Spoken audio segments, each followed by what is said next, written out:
in France. So we have certified a number of buildings in France. HQE is an existing building type system. So we have done a number of interesting projects down there. You can just see a couple that we've done that I like. One Bush, just a couple blocks away. That was LEED EV Platinum last year. The Chrysler Building, again, as I just mentioned. And then Lumiere, which is the largest privately owned building in Paris. We just got that building, HQE. HQE it doesn't have a easy way to explain the ratings. You get rated in 12 categories, and you have to, you get like 11 very goods and 1 good. It's hard to explain. But anyway, the net is that building got quite good results as well. In the last couple of years, that's the trend that we've had on global environmental certifications in our buildings. Obviously, the blue there is the trend over, the total cumulative that we've done, and we've had a pretty impressive program. We've subsequently sold some of those buildings, so that's not our actual total, but we have really embraced all of these programs. Just a couple interesting buildings we're building right now. We're building a quite large new office building in Frankfurt, Tannisturm. That'll be LEED Platinum. It'll be delivered in 2014. We're building quite a large complex of buildings in Shanghai called the Springs, and the office portion of that will be LEED Gold, and most of that will be delivered next year as well. A couple buildings we've done recently, Oppenturm, another building in Frankfurt. That building was LEED Gold new construction in 2010. And 555 Mission, just down the street here in San Francisco, that was LEED Gold for new construction in 2008.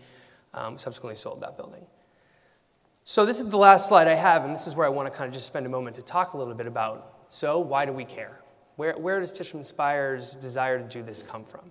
And I think the first category there, property management engineering, managing lowering operating costs.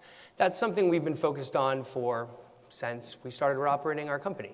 We're always interested in operating the most efficient buildings possible. That adds value to ourselves, our investors. I mean, there's no question that's what we're interested in doing.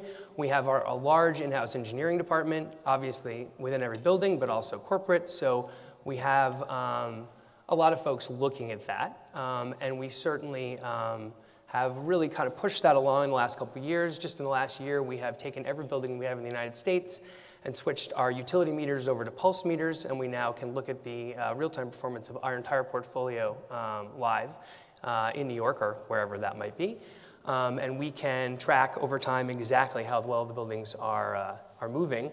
And that was a big change because previously we just got monthly bills like everybody else, put them in Energy Star or in Excel and take a look. Interval level data really opens a whole new world in terms of operating performance. And so that's been a big change over the last couple of years to really look at our buildings in real time. But we've always had that focus internally on that. So where does the focus come from outside? That was the push. Where's the pull? And the pull is coming from our clients. So Tishman Speyer has 2 sets of clients. We have tenants and we have investors. And we're starting to see that the interest come from both sides. There's certainly been a sea change in how our tenants look at this. I mean, I have a different slide I didn't bring today, but we bucket all of our tenants into 4 buckets, and based on sort of the type of company they are and how much they may or may not care about these things. But I can tell you the bucket of tenants that says they don't really care is a smaller and smaller bucket every year.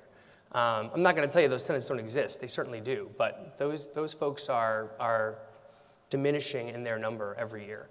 And then on the investor side, we raise money from large institutional investors all over the world, and they have an increasing focus on this as well. Now, first and foremost, just like David was mentioning, we have a fiduciary responsibility to